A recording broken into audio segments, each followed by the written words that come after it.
హృదయంలో ఆయన ఎంతో ఆనందపడిపోయి ఏమన్నాడంటే, సీమోన్ బర్యోనా, నువ్వు ధన్యుడువు, నిన్ను ఇది నరులు నీకు బయలుపరచలేదయ్యా, పరలోకమందున్న తండ్రే నీకు బయలుపరిచాడు అని అప్రిషియేట్ చేశాడు, అభినందించారు. అందరి మధ్యలో 12 మంది శిష్యులు చెప్పలేని గొప్ప అద్భుతకరమైన సంగతి, ఆశ్చర్యమైన సంగతి. యేసు ఎవరు? యేసుక్రీస్తు ఎవరు? యేసుక్రీస్తు యొక్క సార్వభౌమాధికారాన్ని అపోస్తులైనటువంటి పేతురు అక్కడ చెప్పారు. అప్పుడు యేసయ్య ఏమన్నా తెలుసా?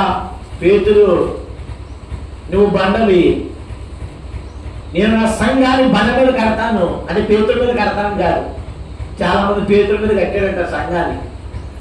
సంఘాన్ని ఏ మనుషుడు కట్టలేడు, కట్టజాలడు, కట్టబోడు. కాబట్టి యేసుక్రీస్తు వారు, నా సంఘాన్ని కడతానయ్యా, తాళపు చెవులు నీకు ఇస్తా. సంఘానికి ఏమిచ్చాడు? తాళపు చెవులు.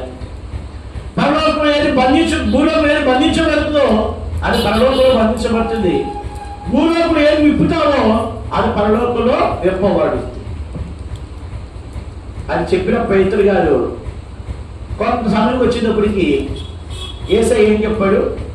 ఈ సంగతి అప్పుడు ఎవరికి చెప్పద్దు, మనిషి కుమారుడు చనిపోతాడు, మనిషి కుమారుడు సిలువ వేయబడతాడు, మనిషి కుమారుడు గాయపరచబడి అవమానపరచబడి హింసించబడతాడు, సిలువ శ్రమల గుండా వెళ్తాడు అని యేసుప్రభువు చెప్తుంటే ఈయనకి ఎనలేని బాధ వచ్చేసి, యేసయ్యా నీకు దూరమవు దాకా, అది నీకు దూరమవు దాకా, నీకు ఎన్నటికి రాదు అంటే అర్థమైంది, నేనుండగా నీకు ఎక్కడికి రాదు. అప్పుడు యేసుక్రీస్తు వారు ఏమన్నారు తెలుసా?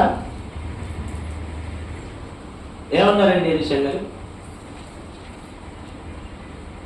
సాతానా వెనక్కి పో అన్నాడు.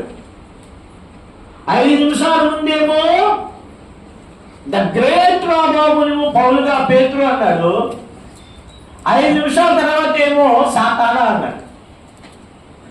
కారణం ఏమిటో అని ఆలోచిస్తే, అభినందించినప్పుడేమో మీకు ఎన్నిసార్లు చెప్పాలి, కుర్చీ మంచి కుర్చీ వేయరా అన్నాను. ఎప్పుడు ఆ కుర్చీ అక్కడే వేస్తాను, అది ఆమెటి ఆ కుర్చీ ముందేనా ఎన్నిసార్లు చెప్పాలి, ఆడవాళ్ళు మంచి కుర్చీలు వేయంటారా, ఎవడు రాదు అక్కడికి అన్నాను. ఈ కుర్చీ కూడా తీసి అక్కడ వాళ్ళే మార్చుకున్నారు.